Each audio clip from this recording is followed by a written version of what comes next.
બોલો શ્રી દશા માતની જય।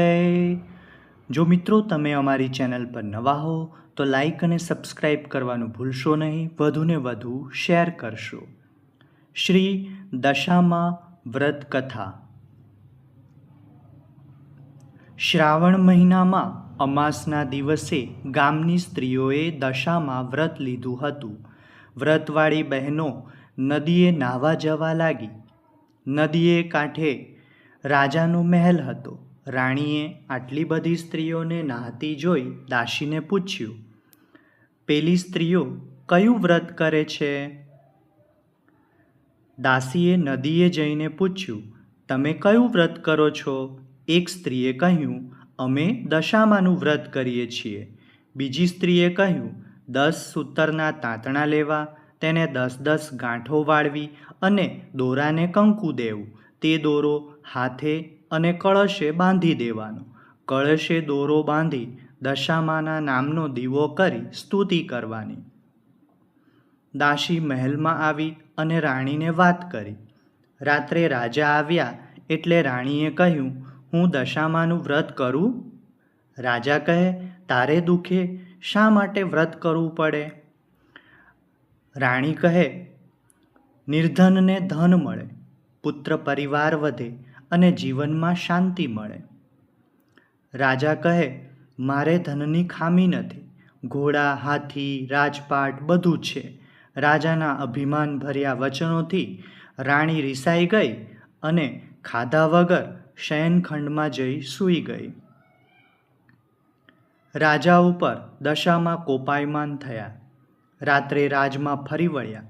સવાર થતાં રાજ્યમાં અંધાધૂંધી થવા માંડી। ભંડારમાં પૈસોય ન મળે, કોઠારમાં જોવાય જાવ તો અનાજનો દાણોય નહીં। પ્રજા રાજાને વિનવીને કહેવા માંડી, હવે તમે પહેરેલા લુગડે બહાર નીકળો, તમારે માથે ખરાબ દશા બેઠી છે। રાજા અને રાણી 2 કુંવરોને લઈ ત્યાંથી ચાલી નીકળ્યા અને ગામને પાદરે ફૂલવાડીમાં બેઠા। ત્યાં તો ફૂલવાડી બળીને ભસ્મ થઈ ગઈ। રાણી રાજાને કહે છે, આપણી દશા કઠણ છે, તો હવે આપણે અહીં રહેવામાં સાર નથી। આમ વિચારી રાજા રાણી ત્યાંથી નીકળ્યા। રસ્તામાં કુંવરને ભૂખ લાગી, એટલામાં રાણીની બહેનપણીનું ઘર આવ્યું। રાણી કહે, બહેન બટકું રોટલો આપીશ? જાજા ભિખારણ, મારા ઘેર બટકું રોટલો લેવા આવી છે, તને શરમ નથી આવતી? બહેનપણીએ કહ્યું। તેઓ ત્યાંથી આગળ ચાલ્યા। કુંવરોને તરસ લાગી। રાણી બંને રાજકુંવરોને લઈ વાવમાં પાણી પીવડાવવા જાય છે। ત્યાં બંને રાજકુંવરોને દશામાએ વાવમાં ખેંચી લીધા।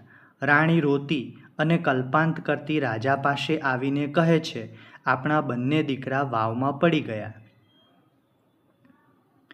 રાજા કહે, કલ્પાંત શા માટે કરો છો? જેના હતા તેણે લઈ લીધા। ત્યાંથી તેઓ દૂર ચાલ્યા। એટલામાં રાજાની બહેનનું ગામ આવ્યું। રાજા કહે, આ તો મારી બહેનનું ગામ છે, તેમને મળ્યા વગર કેમ જવાય? ગામમાં પખાલી સાથે તેને કહેવડાવ્યું કે તમારા ભાઈ ભોજાઈ મળવા આવ્યા છે। બહેને વિચાર કર્યો કે ભાઈની કઠણ દશા હોય તો આવ્યા પણ હોય, નહીં તો ઘોડાગાડી રથ પાલખી વગર કેમ આવે? બહેને સુખડી બનાવી। સુખડી અને સોનાનું ભારે સાંકળું લઈ તેને માટલીમાં મૂકીને મોકલાવ્યું। પરંતુ જ્યારે રાજાએ માટલી ખોલી ત્યારે સુખડી કોલસો થઈ ગઈ અને સાંકળું સાફ થઈ ગયું। રાજાએ વિચાર્યું કે જણી બહેન મને મારી નાખવા રાજી ન હોય, પણ આ દશામાના જ ખેલ છે। તેમણે માટલીને ભોંયમાં ભંડારી અને આગળ ચાલ્યા। આગળ નદી કાંઠે તરબૂચની વાડી હતી। રાણીએ ખેડૂતને કહ્યું, ભાઈ અમને એક તરબૂચ ખાવા આપો તો સારું। ખેડૂતે એક તરબૂચ આપ્યું, પણ સૂર્યનારાયણ અસ્ત થયા પછી ખાવું નહીં એવો નિયમ હતો, તેથી તરબૂચ ખાટલામાં મૂકી તેઓ સૂઈ ગયા।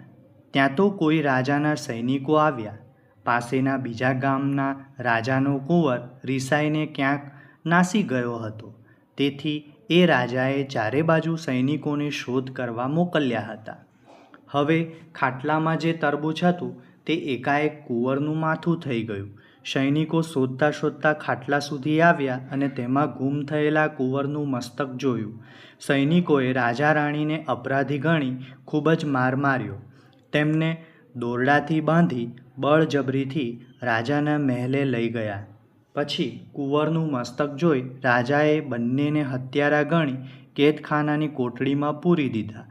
બંનેની એવી માઠી દશા હતી કે મહેલના વાસી હવે જેલના વાસી બની ગયા હતા.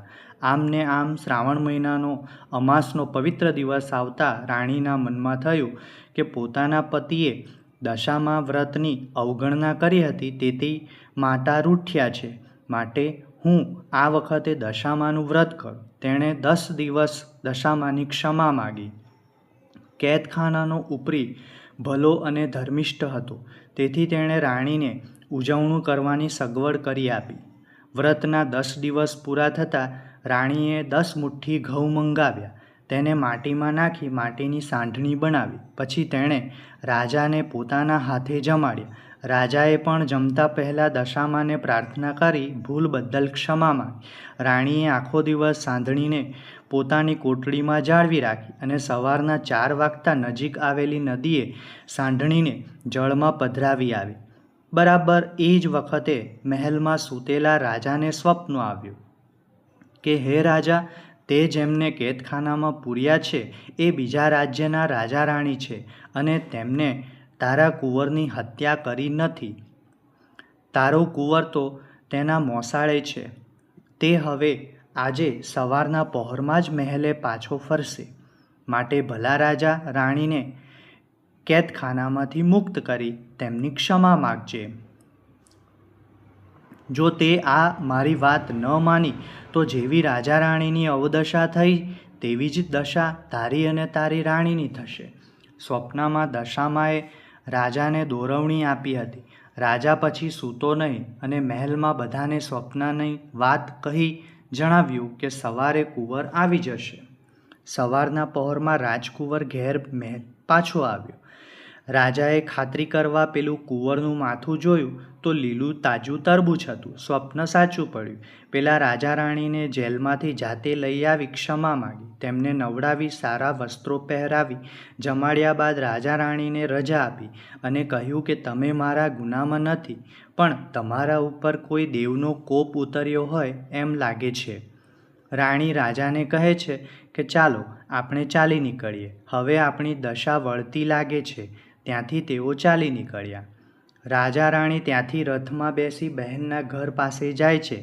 રાજા વિચાર કરે છે કે જણી બહેન મારવા રાજી ન હોય, માટે માટલી કાઢી જોતા જઈએ. જ્યાં ખોદીને જુએ છે તો માટલીમાં સરસ ખાવા જેવી સુખડી અને સોનાનું સાંકડું દીઠું. માટલી રથમાં મૂકી રાજા રાણી આગળ ચાલ્યા.